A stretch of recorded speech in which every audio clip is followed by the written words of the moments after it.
ગુજરાતમાં ભાજપનો મતલબ છે આ મારા ગુજરાતીઓનો દુનિયામાં જય જયકાર. ભાજપની લહેર ગામ શહેર મારે ગામ. જોઈ લો, બધા લોકો કહેતા હતા કે રાજુભાઈ કરપડા ભાજપમાં જોડાશે અને ખરેખર આજે રાજુભાઈ કરપડા ભાજપમાં જોડાઈ ગયા. જ્યારથી ભાઈ રાજુભાઈ કરપડાએ આમ આદમી પાર્ટીમાંથી રાજીનામું આપ્યું હતું ત્યારથી ઘણા બધા લોકો જાણતા હતા અને એવું કહેતા જ હતા કે આમને આમ આદમી પાર્ટીમાંથી રાજીનામું આપ્યું છે તો તે હવે ભાજપમાં જોડાવાના છે.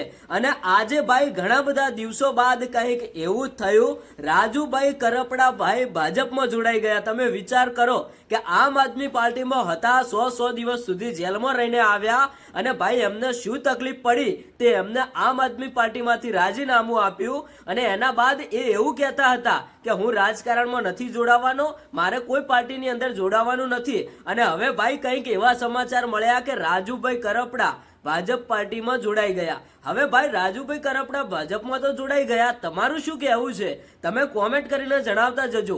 કારણ કે આમ તો આમ આદમી પાર્ટીની અંદર એમનું સારું નામ હતું, પણ ભાઈ તમને બધાને ખબર જ છે કે રાજકારણના કઈ ઠકાણા ના હોય, ગમે તે નેતા કયા ટાઈમે રાજીનામું આપી દે અને કયા ટાઈમે કઈ પાર્ટીમાં જોડાઈ જાય. એવું જ કંઈક ભાઈ રાજુભાઈ કરપડાએ કર્યું.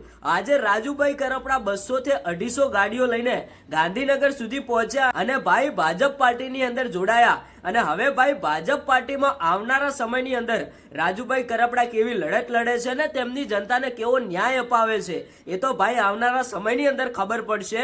પણ અત્યારે હાલ રાજુભાઈ કરપડા ભાજપમાં જોડાઈ ગયા એ એક મોટા સમાચાર મળી રહ્યા છે. દરેક ભાઈઓને આ વિડીયો શેર કરી દેજો, કારણ કે બધા લોકોને આ વાતની જાણ થાય. અમુક લોકો એવું કહેતા હતા કે રાજુભાઈ કરપડા ભાજપમાં નહીં જોડાય, પણ આખરે સાચું કારણ જાણવા મળી ગયું કે એમને આમ આદમી પાર્ટીમાંથી રાજીનામું કેમ આપ્યું હતું. ભાઈ ભાજપમાં જોડાવાનું હતું એ માટે જ રાજીનામું આપ્યું હતું અને આજે જોડાઈ પણ ગયા. તમારું શું કહેવું છે કોમેન્ટ કરીને જણાવતા જજો.